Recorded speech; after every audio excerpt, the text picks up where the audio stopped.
Hello बच्चों, my self doctor Vinay Verma, biology expert, सर्वोत्तम biology, Hazratganj, Lucknow. आज हम आपके लिए 70 डेज प्लानिंग लेकर के आए हैं। क्योंकि नीट पोस्टपोन्ड हो चुका है, नीट की नई डेट 13 सितंबर आ चुकी है, तो अब लगभग हमारे पास 70 डेज का टाइम बचा है। तो स्टूडेंट बहुत दिनों से लगातार पढ़ते हुए आ रहे हैं, पढ़ते पढ़ते ऊब जाते हैं। तो अब इन 70 दिनों के लिए बिल्कुल नई प्लानिंग बना लेनी चाहिए। कैसे कहाँ हम नयापन ला सकते हैं, ये हमें सोचना चाहिए। तो इन 70 दिनों के लिए बिल्कुल नई तैयारी करनी है। तो क्या क्या नया कर सकते हैं? जैसे अपने रूम का डेकोरेशन बदल सकते हैं, अपनी बेडशीट बदल दीजिए, पिलो कवर बदल दीजिए, कर्टेन बदल दीजिए, कुर्सी मेज की पोजीशन बदल दीजिए, बेड की पोजीशन बदल दीजिए, जिससे कमरा बिल्कुल नया लगने लगे। ठीक है। सेकेंड थिंग जो हम लोग चेंज कर सकते हैं वो अपना 24 आवर का शेड्यूल चेंज कर सकते हैं। हम लोग डायर्नल एनिमल हैं, हम लोगों को दिन में पढ़ना चाहिए, रात में तो उल्लू पढ़ते हैं। तो दिन में पढ़िए, ज़्यादा मेमोरी रहेगी। इस नाते गर्मी का मौसम है, सुबह जल्दी सो के उठिए। कितने बजे? 5 बजे। 1 घंटा फ्रेश होने के रख लीजिए। 6 बजे से लेकर के 9 बजे तक 3 घंटे की बढ़िया पढ़ाई करिए। 3 घंटे के पढ़ने के बाद थोड़ा थक जाएंगे, भूख भी लगने लगेगी, तो ब्रेकफास्ट कर लीजिए। 9 से 9:30 ब्रेकफास्ट करिए। 9:30 बजे से लेकर के 12:30 बजे तक फिर 3 घंटे फिर से पढ़ाई करिए। तो 3 घंटे की ये स्टडी, 3 घंटे की ये स्टडी। अब आप थक चुके होंगे तो आप लंच कर लीजिए और 1 घंटे के लिए सो जाइए। लंच और सोने के लिए लगभग 1.5 घंटे का टाइम है। 2 बजे सो करके उठ जाइए। बिल्कुल उठेंगे तो फ्रेश होंगे। ये 6 घंटे की पढ़ाई की जो थकान होगी वो समाप्त हो चुकी होगी। 2 बजे से 5 बजे तक 3 घंटे आप NTA का मॉक टेस्ट दीजिए। क्यों देंगे? क्योंकि इसी टाइम नीट का एग्ज़ाम होगा। तो डेली हम इस टाइम NTA का मॉक टेस्ट देंगे। 10-15 मिनट का गैप करिए। 5 बजे से लेकर के 7 बजे के बीच आप उस पेपर की एनालिसिस करिए कि कितने क्वेश्चन हमारे सही हैं और कितने क्वेश्चन हमारे गलत हैं। जो गलत हैं उनका सोल्यूशन ढूंढिए, ना मिले अपने टीचर से डिस्कस करिए। 7 बज चुका है, अब आप काफ़ी थक चुके हैं, तो ऐसा करिए, आप कापी किताबें बंद कर दीजिए और चले जाइए टहलने, इवनिंग वॉक। और कम से कम आधे घंटे काफ़ी तेज़ी से इवनिंग वॉक करिए, इतना कि आप पसीने से बिल्कुल लथपथ हो जाइए। लौट के आइए, नहाइए और नहाने के बाद बढ़िया फ्रेश मूड से 8 बजे से पढ़ने फिर बैठ जाइए। 8 बजे से 12 बजे तक 4 घंटे की फिर से स्टडी करिए। इसी बीच में आप कभी समय मिले आपको तो आप इसमें डिनर कर लीजिए। 12 बजे के आसपास आप सो जाइए और 5 घंटे की नींद लेने के बाद सुबह 5 बजे उठ जाइए। इसमें होगा क्या? आपके 3 घंटे ये, 3 घंटे ये और 4 घंटे ये कितने हो गए? 10 घंटे की पढ़ाई ये हो गई। इसके अलावा 3 घंटे आपका पेपर डिस्कशन, 13 घंटे और 2 घंटे एनालिसिस, कितने?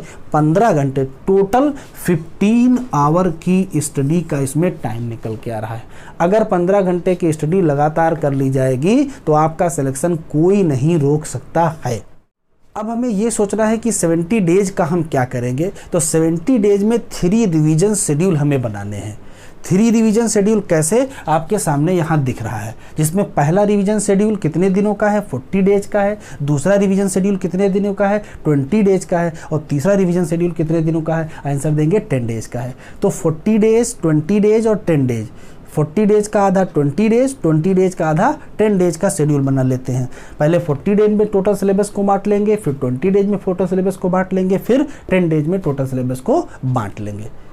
अब हम आपके सामने 40 डेज का शेड्यूल प्रेजेंट करते हैं। इसको ध्यान से देखिए।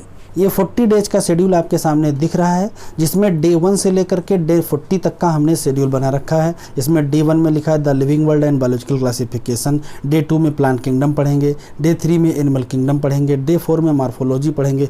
इस तरीके से हमने टोटल शेड्यूल आपका बना रखा है। डे 40 हमने रिजर्व डे रखा है कि बीच में यदि किसी दिन आप ना पढ़ पाएँ तो उस रिजर्व डे में उसको पढ़ लीजिएगा। जब 40 डेज का फर्स्ट राउंड रिवीजन कंप्लीट हो जाएगा तो सेकंड राउंड रिवीजन स्टार्ट करेंगे। सेकंड राउंड रिवीजन का शेड्यूल आपके सामने डिस्प्ले हो रहा है। इसमें हमने क्या किया है? टोटल सिलेबस को 20 डेज में बांट रखा है। जैसे डे 1 में लिविंग वर्ल्ड भी है, बायोलॉजिकल क्लासिफिकेशन भी है, प्लांट किंगडम भी है। डे 2 में एनिमल किंगडम है, मार्फोलॉजी ऑफ फ्लावरिंग प्लांट है। इसी तरीके से हमने डे 20 आखिरी में biodiversity and conservation and environment तक का है। तो टोटल सिलेबस को 20 डेज में बांट दिया है। इसके बाद जब सेकेंड राउंड रिवीजन कंप्लीट हो जाएगा तो हम थर्ड राउंड रिवीजन शुरू करेंगे और थर्ड राउंड रिवीजन का शेड्यूल आपके सामने है। इसमें हमने क्या किया है? टोटल 38 चैप्टर की जो 10 यूनिट्स हैं उसमें यूनिट वाइज आपको डिस्ट्रीब्यूट कर दिया है। जैसे डे 1 में यूनिट 1 और यूनिट 2, यूनिट 1 में 4 चैप्टर हैं, यूनिट 2 में 3 चैप्टर, मतलब 7 चैप्टर आपको एक डे में कंप्लीट करने हैं। डे 2 में यूनिट 3 है, यूनिट 4 है, डे 3 में यूनिट 5 है, डे 4 में यूनिट 6 है, डे 5 में यूनिट 7 है, डे 6 में यूनिट 8 एंड यूनिट 9 है और डे 7 में यूनिट 10 है। 3 दिन हमने रिजर्व आपके लिए रखे हैं। अगर कोई शेड्यूल इसमें मिस हो जाए तो उन रिजर्व डे में हम उसको कंप्लीट कर सकते हैं। अगर सब कुछ सही रहा तो पहले 40 डेज में हम एक राउंड कंप्लीट कर लेंगे, फिर 20 डेज में एक राउंड कंप्लीट कर लेंगे, फिर 10 डेज में हम एक राउंड कंप्लीट कर देंगे। 3 राउंड कंप्लीट करना होता है। किसी भी राउंड में हमें करना क्या होता है, तो 2 काम करने होते हैं। जो चैप्टर दिया है पहले उस चैप्टर को पढ़ेंगे और उसके क्वेश्चन भी उसी दिन लगाएंगे।